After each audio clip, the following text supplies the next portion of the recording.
Let me take you back to that terrible night when everything changed for Ton and Ada. The screaming started at 2 in the morning. Ada's voice tore through the darkness like something was haunting her. Ton jumped from bed, his heart pounding like a drum in his chest. The whole room was shaking. Not from wind, you understand. From something else. Something that had no name. The bed itself began moving across the floor, dragging them with it. Glass shattered somewhere in the darkness. Ada screamed again, but Ton couldn't see what was touching her.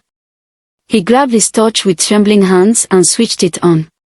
That's when he saw the landlord outside, standing in the pouring rain, moving his lips as if chanting words they couldn't hear.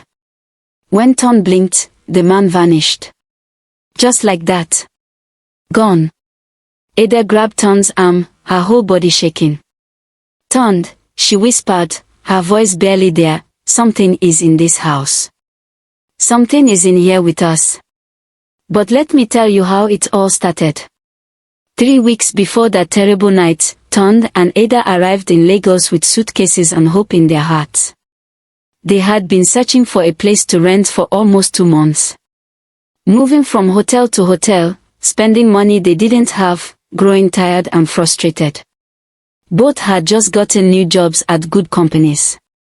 Finally, they could settle down and start their lives together.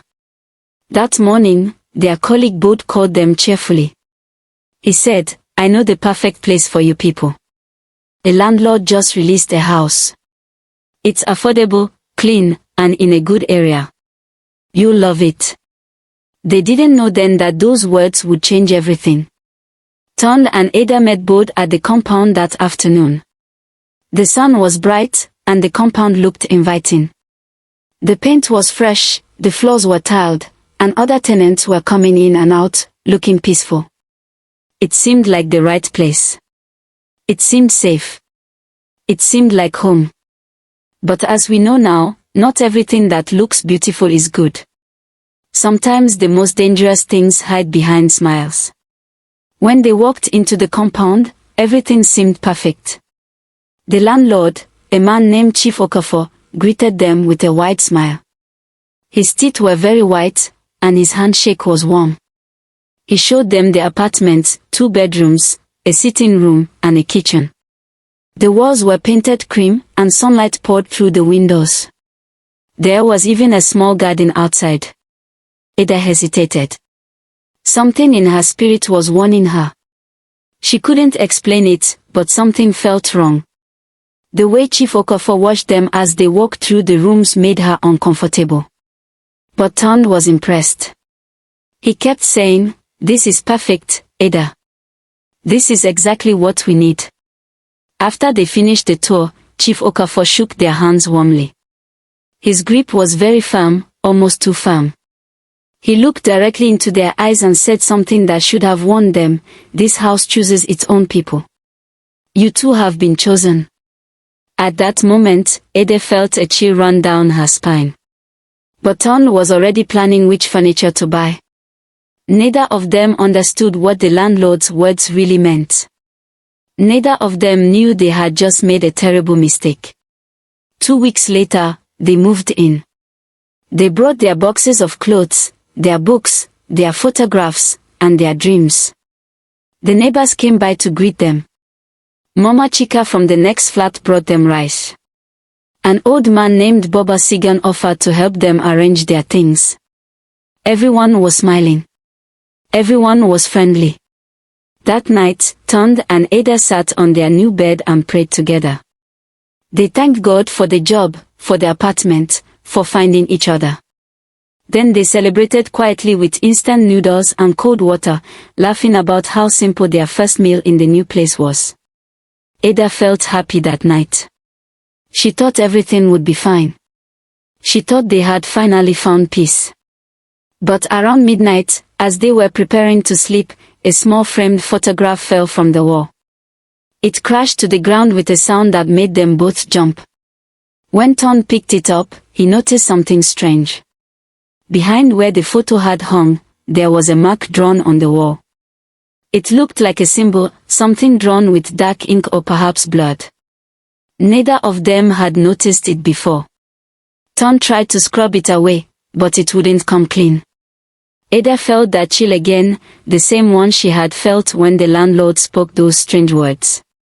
A few nights later, Ada couldn't sleep. She lay in bed listening to sounds she couldn't explain. At exactly 2 in the morning, she heard voices. They seemed to be coming from inside the walls. People were talking, but she couldn't understand their words. It sounded like whispering, like secrets being shared between people she couldn't see. When she told Ton in the morning, he said it was probably just the pipes. Old houses make noise, he said.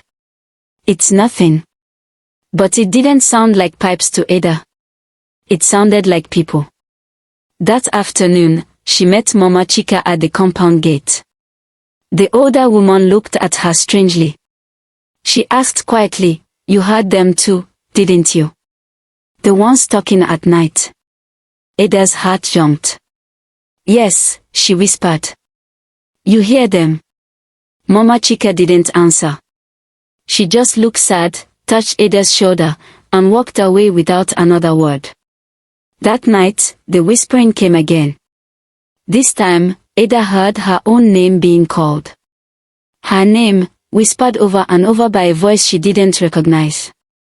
She didn't tell Tond. She was too frightened. But she knew now that something was very wrong with this house. About a week after the whispering started, things began disappearing. First, a loaf of bread vanished from their kitchen. Then some eggs.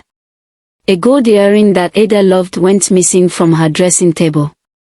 Tom suspected the maid who worked for the neighbor next door. He went to ask her about it, but she denied taking anything. Everyone denied knowing anything. The missing items puzzled them for 2 days. Then, on the 3rd morning, Ada opened the door and found everything arranged neatly on their doorstep. The bread, the eggs, the earring, all placed carefully as if someone was returning a borrowed item. But here was the strange part: the items were arranged in a perfect circle, like they were part of a ritual. Ton stared at them for a long time without saying anything. Ada felt her legs shaking. "Who would do this?" she asked. Ton had no answer. He picked everything up quickly, as if touching them for too long would bring bad luck. That night, they locked all the doors and windows. They left the lights on. Neither of them slept well. In the darkness, Ada kept thinking about those items arranged in a circle. It wasn't random. Someone was trying to tell them something. Someone wanted them to know they were watching. After the items returned, Ada began noticing something else. The older tenants, Mama Chica, Baba Sigan, and others who had lived in the compound for years, they avoided looking at her and Ton directly. When they passed in the hallway, the tenants would look down or away. And they whispered. Always whispering. One afternoon, Ada greeted a woman named Mama Aya with a friendly smile. The woman's face became very serious. She replied coldly, "You are brave to live there. Very brave." Then she walked past Ada quickly, as if she was afraid to be near her. That same evening, a note was slipped under their door. Ada found it when she was sweeping. The note was written in shaky handwriting, and the message was clear: "Leave before it's too late." Ada's hands trembled as she showed it to Tond. He tried to laugh it off. "Someone is playing a prank," he said. But his voice didn't sound convinced. That night, Ada couldn't stop thinking about those 4 words, "Leave before it's too late." She wondered how many people had lived in this apartment before them. She wondered if those people had received the same warning. She wondered what had happened to them. The landlord's behavior became very strange. He started appearing at their flat without warning, knocking on the door at odd hours.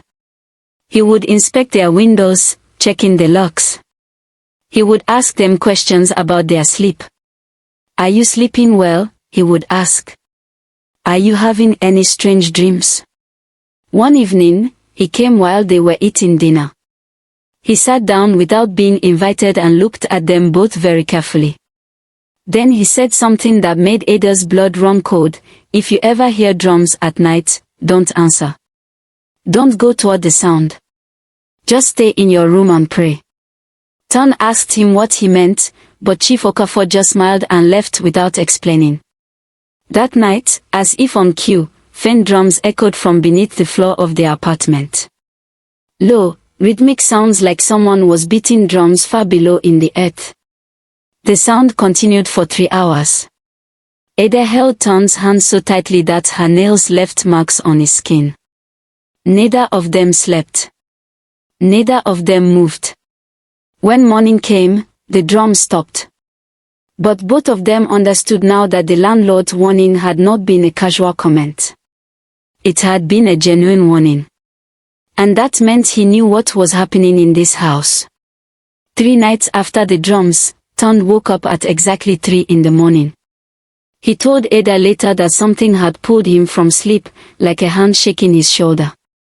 When he opened his eyes, he felt an urge to look out the window. Against every instinct screaming at him to stay in bed, he got up quietly and peeped through the curtains. What he saw in the backyard froze his blood. The landlord was standing in a circle with 2 other men. They were chanting words Ton couldn't understand. Their voices were low and rhythmic, like a prayer, but the words sounded ancient and wrong. A flickering light surrounded them, not from a torch or candle, but something that seemed to come from the ground itself. As Ton watched, one of the men turned and looked directly at the window where Ton was standing. The man smiled. A wide, knowing smile. He raised his hand as if waving at Ton. Ton stumbled backward, his heart racing so fast he thought it would explode. He climbed back into bed and pulled Ada close to him. "We have to leave," he whispered. "We have to leave this house right now." But Ada was already awake. She had felt it too, the darkness that had spread through their apartment that night. The next morning, Ada was exhausted from lack of sleep. But when she finally dozed off around 6, she fell into a nightmare so vivid that she woke up screaming. In the dream, she was in a dark room filled with locked doors. She couldn't remember how she got there. She was trying each door desperately, pulling on handles, but nothing would open. Finally, one door swung open. Inside, she saw herself sleeping on a bed, but it wasn't their bedroom. The room was different, older, darker. And standing around the bed were figures with no faces. They were watching her sleep. When she looked more closely at her sleeping body, she realized it wasn't breathing. When Ada woke up, she was gasping for air. Ton was already sitting up, holding her. It's okay," he kept saying, but his voice was shaking too. That's when Ada noticed something terrible. On her wrist, where nothing had been before, there was now a faint mark, the same symbol that had been on their wall. It was glowing very slightly, and it was warm to the touch. As Ada stared at it in horror, she heard footsteps approaching their bedroom door. Heavy, slow footsteps. Someone was walking toward them through their apartment. Ton grabbed the lamp, ready to fight. But when the footsteps reached their door, they stopped. And then, slowly, they walked away. For the next few days, everything became strangely calm. The landlord came by and apologized for his strange behavior. He blamed everything on power issues and old pipes. He brought them a beautiful basket of fruit, mangoes, oranges, and pineapples. He said, "I'm sorry for worrying you. The house is old, and old houses have their ways. You'll be fine." He smiled his white smile and left. Ton and Ada wanted to believe him. They wanted things to be normal again. For almost a week, the house was quiet. No whispering, no drums, no strange visitors. Ada's mark faded. They began to think maybe it had all been in their minds. Maybe they had been too stressed, too scared. Maybe everything would be okay. But on the seventh night of this false calm, they came home from work to find their apartment broken into. The door lock was smashed, and everything inside was turned upside down. Drawers were open. Clothes were scattered. Books were thrown on the floor. But here was the strange part, nothing valuable was missing. Their phones were still there. Money was still in the drawer. Tom's laptop was untouched. The only thing taken was their wedding photograph. The framed picture that had been on their bedside table was completely gone. They called the police, but the officers just shrugged and said there was nothing they could do. 3 days later, Tom was checking behind the water tank in their kitchen when he found something. Their wedding photograph. But it had been buried there deliberately, pushed deep into the space behind the tank. He pulled it out slowly, his hands shaking. The photograph was damaged. Both their faces had been scratched out completely. Where their smiling faces had been, there were now deep scratches and tears. Tom showed it to Ada, and she began to cry. This wasn't a robbery. This was something else. This was an attack. This was someone trying to erase them. That night, Ada developed a high fever. Her temperature climbed higher and higher, and she began having terrible nightmares even while awake. She saw shadows moving in the corners of the room. She heard voices calling her name from inside the walls. Tom took her to 3 different hospitals and clinics, but the doctors found nothing wrong with her. They gave her medicine for malaria, antibiotics for possible infection, but nothing helped. She grew weaker every day. She could barely eat. She couldn't sleep without nightmares. Tom prayed constantly. He fasted. He bought holy water from churches and sprinkled it on her. But nothing worked. It was as if something was draining the life from her body, slowly and deliberately. One afternoon, while taking Ada to yet another clinic, Tom sat in the waiting room looking completely broken. The nurse who examined Ada came out and sat next to him. She looked at him carefully and asked quietly, "Where do you live?" Tom gave her the address. The nurse's face changed immediately. She said nothing for a moment, just stared at him. Then she said very softly, "Oh, I see. Leave that house. Leave it immediately. Don't wait. Don't pack slowly. Just leave." Tom asked her what she meant, but she shook her head and refused to say more. She just kept saying, "Leave that house. Please, just leave." That evening, when they got home, one of the younger tenants, a girl named Chioma who lived 3 flats away, came to their door. She looked terrified and kept looking over her shoulder as if afraid someone was watching. She whispered to Tom, "Everyone who has lived in your flat before you left sick. Do you understand? Everyone. The landlord does a cleansing every full moon. He says it's to protect the house, but people get sick before the cleansing. Very sick. Some of them never recovered properly." Tom felt his blood turn to ice. He asked Chioma what the cleansing was, but she just shook her head and ran back to her flat. That night, Tom saw smoke rising from the backyard. And moving inside the smoke was a dark shadow, dancing. Tom couldn't watch anymore. He grabbed a torch and ran downstairs to the backyard, determined to find out what was happening. But when he got there, the backyard was empty. The smoke was gone. There was nothing there except empty space and silence. He looked around frantically, but there was no sign of the landlord or anyone else. When he came back upstairs, Ada was standing by the mirror in their bedroom.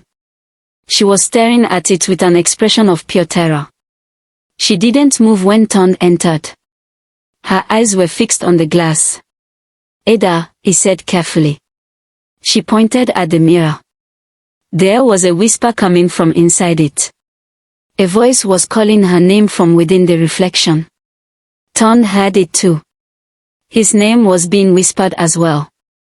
Ada began to back away from the mirror, but the whisper grew louder. It became almost a scream. Ada ran toward the mirror and punched it with her fist. The glass shattered everywhere. As it broke, Ton saw something in the reflection. For just a second, before the pieces fell, he saw a figure standing behind Ada. But when he turned around, there was no one there. In one of the mirror shards, he saw a face, the landlord's face, but twisted and wrong, smiling that terrible smile. The next morning, desperate and terrified, Ton went to the marketplace looking for a traditional healer. An old woman in a small shop told him about Mama Folik and Baba Jimo, an elderly couple who lived nearby and were known for understanding spiritual matters. He found their small house that afternoon. Mama Folik was sitting outside grinding pepper when he approached. He told her everything. Where he lived, what had been happening, how Ada was sick, how strange things kept occurring. Mama Folik listened without interrupting. When he finished, she stood up slowly and said, "Come inside." Baba Jimo was resting on a mat inside their small room. He was very old, with white hair and eyes that seemed to see things beyond the normal world. When Mama Folik told him about Tond, Baba Jimo got up immediately. He said, "Take us to the house." The three of them went to the compound. When they arrived, Baba Jimo touched the walls of the building. He closed his eyes and stood very still for a long time. When he opened his eyes again, he said something that made Tond's entire body go cold. This ground was never meant for sleep. Blood was spilled here long ago. This place remembers. Baba Jimo and Mama Folik asked to see Ada. When they entered the bedroom, Ada was lying down, barely conscious. Baba Jimo examined her carefully. He looked at the mark on her wrist, which had returned and was now very dark. He closed his eyes again and whispered something that Tond couldn't hear. When he opened his eyes, he said, "The curse is strong. It feeds on the fear of new people. Every time someone new comes to this house, it grows stronger." Mama Folik began asking questions about the landlord, about the history of the house. Tond told her everything he knew. When he mentioned that the landlord kept saying the house chooses its own people, Mama Folik's face became very serious. She said, "Your rent payment activated something. On the day you gave him money, you became marked." Baba Jimo nodded slowly. He explained that decades ago, the landlord's father had performed a ritual in this house. He had buried sacred idols beneath the ground to gain wealth and power. The spirits of those idols demanded payment. They needed new blood, new people coming to live in the house. The landlord had been feeding the spirits for years, collecting rent money from tenants, then performing cleansings to take back what he had given. But why? Ada whispered from the bed. Why would he hurt people? Baba Jimo said, because the spirits promised him wealth if he maintained the covenant. Every new tenant brings money. Every new tenant feeds the spirits. He is trapped in this agreement. He cannot leave, and he cannot stop. Mama Folik prepared herbs that night, roots and leaves she had brought with her. She made a tea for Ada to drink and tied a charm with red thread around her wrist. "This will protect you for now," she said. "But we must act quickly. The next full moon is in 3 days. That's when he performs the cleansing. That's when the spirits are strongest." Tond asked what they should do. Baba Jimo said, "We must break the covenant. We must find the idols and destroy them. But first, you must be strong. Don't confront him yet. Evil fights hardest when it knows it is being exposed." He gave Tond a small cloth bag filled with herbs and a carved wooden charm. "Keep this with you always," he instructed. "It will give you protection and strength." That night, for the first time in weeks, Ada slept without nightmares. But Tond stayed awake, holding the charm in his hand, wondering what would happen next. The following day, Tond wore the charm Baba Jimo had given him. He felt stronger, but also more aware. He began noticing things he hadn't paid attention to before. The way the landlord looked at him. The way other tenants avoided their flat. The strange markings on some of the walls in the compound. That evening, the landlord came by unexpectedly. He knocked on the door and smiled when Ton answered. But something was different. The landlord's eyes seemed to look through Ton rather than at him. "How is your wife?" he asked casually. "Is she feeling better?" Ton didn't answer. He just watched the man. The landlord's smile faded slightly. "You've been talking to people," the landlord said. It wasn't a question. "You've been listening to the wrong voices." His tone had changed. It was no longer friendly. It was cold and threatening. "This house has rules," the landlord continued. "And you are breaking them." Before Ton could respond, the landlord turned and walked down the stairs. But something strange happened. His shadow remained on the wall for several seconds after he had left. It moved independently, stretching and twisting before finally disappearing. Ton's heart was racing. He understood now that they were running out of time. 2 days before the full moon, a neighbor disappeared. It was Chioma, the young girl who had warned Ton about the cleansings. Her mother came to the compound screaming. Chioma had left for work that morning and never came back. Police were called. A search was organized. But 3 days later, all they found were her shoes near the gate of the compound. Just her shoes, placed neatly as if she had simply stepped out of them and walked away. When Ton heard this, he felt a deep sadness mixed with fear. Baba Jimo came to visit that afternoon. His face was very grave. He said, "The house has started taking again. It is hungry. We don't have much time." That night, Ton and Mama Folek and Baba Jimo made plans. They would go into the compound after midnight and search for the sealed trapdoor beneath the apartment. According to Baba Jimo's spiritual knowledge, the idols were buried in a small hidden room underground. They would need to find them, expose them, and then perform a cleansing ritual to break the covenant. Ada wanted to come with them, but she was still weak. Mama Folek insisted she stay in the apartment and pray. So at 1 in the morning, while Ada prayed quietly in their bedroom, Ton, Baba Jimo, and Mama Folek crept down to their sitting room. They moved the heavy rug. And there it was, a trapdoor, sealed with nails and covered with symbols. Baba Jimo touched the sealed trapdoor and whispered prayers in a language Ton didn't understand. Mama Folek used a heavy hammer to break the nails. One by one, they came free. Finally, with a sound that seemed to echo through the entire house, the trapdoor opened. A terrible smell rushed out, like earth mixed with something rotten and ancient. Ton had to cover his nose. The darkness below was absolute. Baba Jimo lit an old kerosene lamp, and they could see stone steps leading down. Ton's legs were shaking as he descended first, then Mama Folek, then Baba Jimo. The underground room was small and cold. And there, on the floor, were the idols.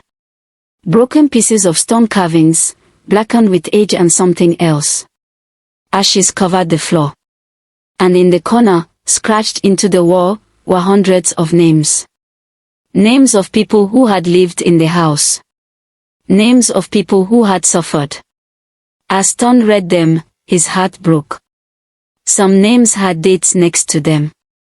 Dates that match years of illness and death in the area. This had been happening for a long time. This had been feeding for decades. Suddenly, they heard a scream from upstairs. It was Ada. They rushed back up the stairs as fast as they could. When they burst through the door of their apartment, they found Ada standing in the middle of their bedroom, her eyes wide with terror. Behind her, the landlord stood with his arms outstretched. But his eyes were completely white, no pupils, just white. His mouth was moving, speaking in that strange ancient language. He wasn't speaking on his own. Something was speaking through him. His voice sounded like it came from deep underground, like it was traveling through layers of earth to reach them. Ada was levitating slightly off the ground, her feet not quite touching the floor. She was speaking the same words as the landlord, her voice layered with other voices. Baba Jimo immediately began chanting. His voice was powerful and commanding. Mama Folek began sprinkling salt and palm oil around Ada, creating a circle of protection. The landlord's body convulsed. He screamed, a sound so terrible that the windows rattled. The walls of the apartment began to shake. Cracks appeared in the plaster. The lights flickered and went out completely. In the darkness, something rose from the floor. A shadow shaped like a human, but twisted and wrong. It had no face, just a blank emptiness where a face should be. It reached toward Ada, and Ada screamed louder than ever before. Now! Baba Jimo shouted. He pulled out his walking staff, an ancient thing carved with symbols that seemed to move in the darkness. He struck the floor 3 times with tremendous force. Each strike sent out a wave of spiritual power that made the shadow creature scream. The creature threw back its shapeless head and wailed a sound that was pure anguish and rage. It began to shriek words in that ancient language, confessing things, terrible things. It spoke of the idols buried beneath the house. It spoke of the landlord's father making a pact decades ago. It spoke of tenants who had died in this house over the years, their deaths blamed on natural causes or accidents. But they had been sacrificed. Deliberately and knowingly sacrificed to feed the spirits and bring wealth to the landlord's family. As the spirit wailed these confessions, the landlord collapsed to his knees, begging. He was begging the spirit to stop, begging for forgiveness, begging for mercy. But the spirit ignored him. It had been bound to this place for too long. It had fed on too much suffering. It wanted only to continue its hunger. Baba Jimo raised his staff again, and as he did, something amazing happened. The ground split open, and flames rose from beneath the house. Not ordinary flames, they were white and pure, like holy fire. The flames consumed the shadow creature, but it didn't burn. Instead, the creature seemed to dissolve into the light. It screamed one final time, a sound so piercing that everyone in the compound heard it. Even from neighboring buildings, people woke up. But the scream wasn't one of rage anymore. It was a scream of release, like a prisoner finally being set free after centuries of captivity. As the creature disappeared, Ada fell to the floor. Mama Folek caught her and wrapped her in white cloth, chanting prayers over her. The landlord lay on the ground, shaking violently. His eyes had returned to normal, but they were empty of everything. He looked like a man who had just woken from a nightmare that had lasted his entire life. Around them, the apartment began to change. The walls that had been cracked were suddenly smooth and whole again. The darkness lifted. Normal electric lights came back on. But most strangely, they could hear sounds coming from below. The idols were burning. The underground room was filling with that holy fire. The evil that had been bound in those idols for so long was finally being destroyed. Baba Jimo stood in the center of the apartment, his staff raised, and spoke words of final blessing and release. By dawn, it was over. The fire had consumed everything beneath the house. The idols were ash. The covenant was broken. The spirit was released from its bondage. The landlord lay unconscious on their floor, and when he woke hours later, he was a changed man. Not redeemed, but broken. Completely broken. He moved away from the compound that very day, disappearing into the city without telling anyone where he was going. Ada recovered quickly after that. Within a week, she was eating normally again. The mark on her wrist faded completely. The house became quiet, not the unnatural quiet of before, but the peaceful quiet of a place that had finally been cleansed. Baba Jimo and Mama Folek stayed with them for 3 days, blessing every room, every corner, every window. They burned protective herbs and said prayers over the apartment. On the 3rd night, before they left, they gathered together one last time. Baba Jimo looked at Ton and Ada seriously and said words they would never forget: never rush to rest where you have not asked questions. Never sign your name to a place without understanding its history. There are houses that remember. There are grounds that hunger. Learn to see the signs. That was 3 years ago, my children. Ton and Ada moved away from that compound 2 weeks after the cleansing. They rented another house after asking many questions, after speaking to neighbors, after understanding the history of the place. They now own their own home, built on land they chose carefully. They are happy. They have a daughter. But they never forgot what happened to them. And neither should you. This story is not meant to frighten you, though I know it does. This story is meant to teach you. When you rent a house, ask questions. Ask why the previous tenant left. Ask the neighbors about the place. Ask the landlord about the history. Notice if people are afraid. Notice if there are strange marks on walls. Notice if the landlord acts strangely or gives you warnings that make no sense. Notice the small things. Because sometimes, the small things are warnings. Ton's voiceover as they drove away that final time said it best: if only we knew that not every beautiful house is meant for living. Some walls remember more than the people who built them. Some ground hungers in ways we cannot understand. Some places are not homes. Some places are traps. Listen to this warning, my children. Listen well. And when you are looking for a place to rent, remember the story of Ton and Ada. Remember it, and be careful. Be very careful indeed.